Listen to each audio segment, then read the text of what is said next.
Ladies and gentlemen, One Piece chapter 1110 has released. This chapter was an absolute monstrosity. I mean, there's just some crazy stuff that I want to talk about, so I think we should need to jump right into this one because I can't remember the last time a chapter had me this hyped, so let's just jump right into it. So,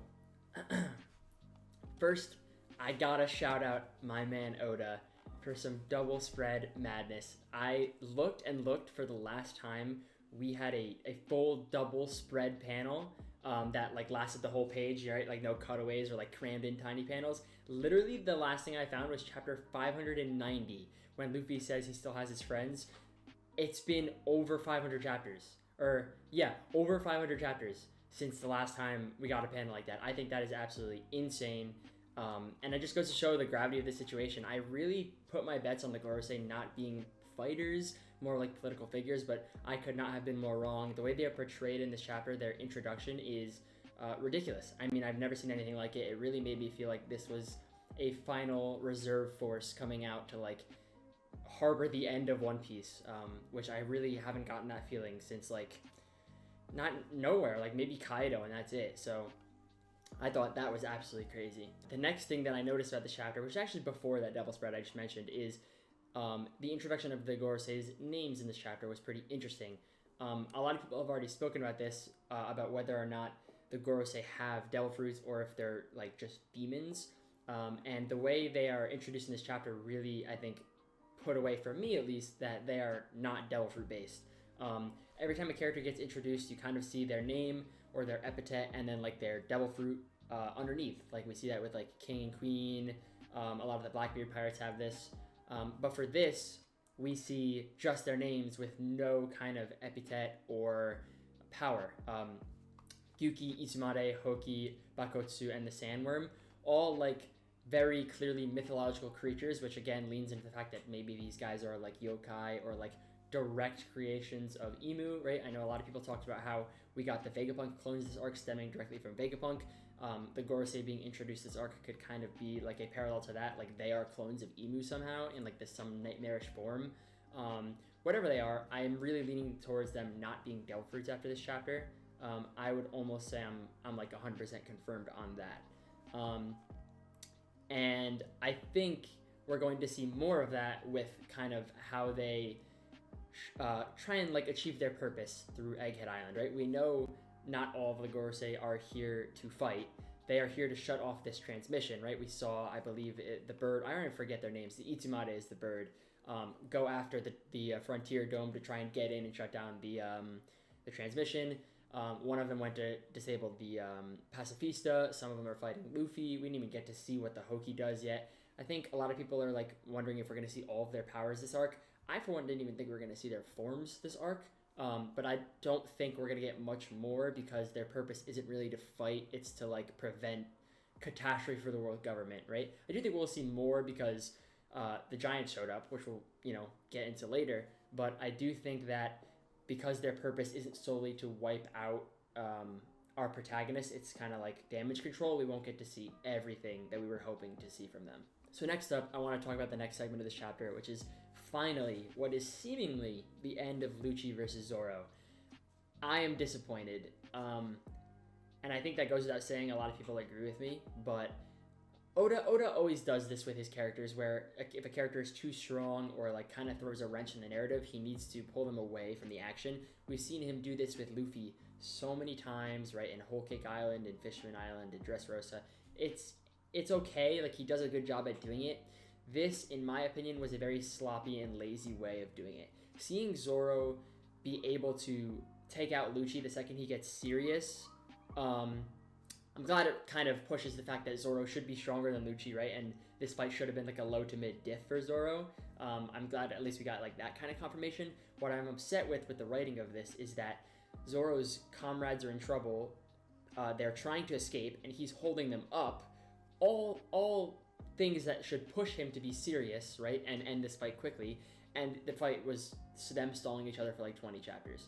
I guess you could say like, 20 chapters isn't directly correlated to how long the fight actually was, right? Like we only saw 20 chapters in between them, but it could have been like 5 minutes. I just disagree. I think he should have wrapped up this fight completely like 20 chapters ago.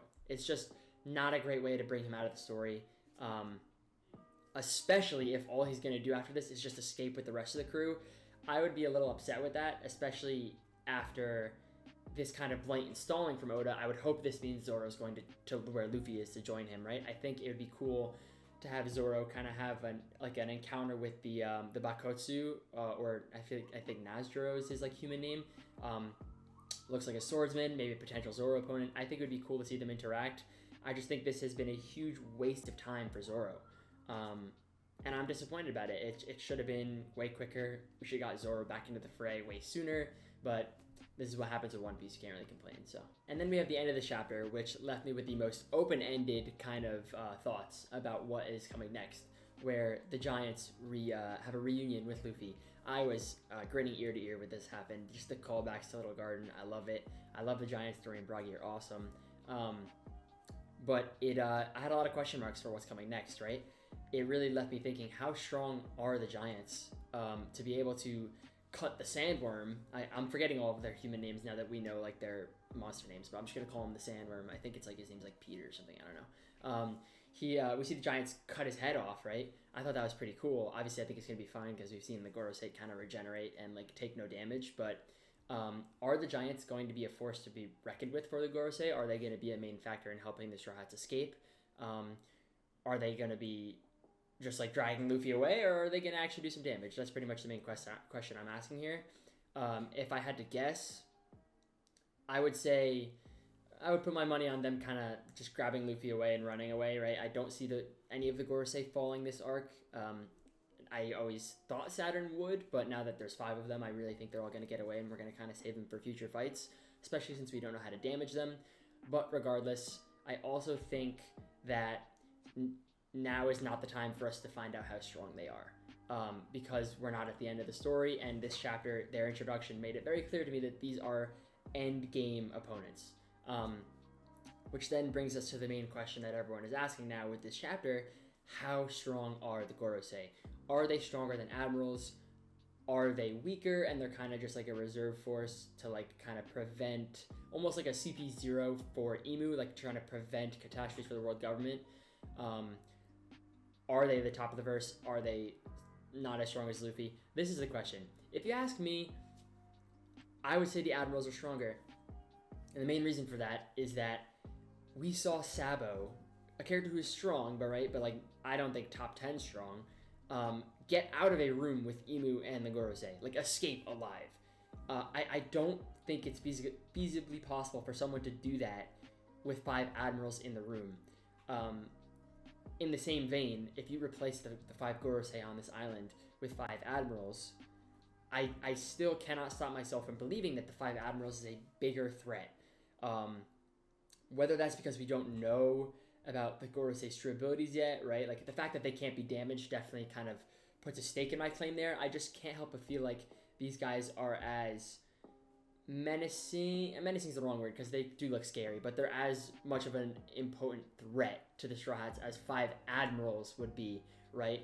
I think that my opinion is very easily swayed in this regard. Like if we don't even get to see them get damaged this entire arc, right, and they all make it out unscathed, the Gorosei I'm referring to, maybe that changes.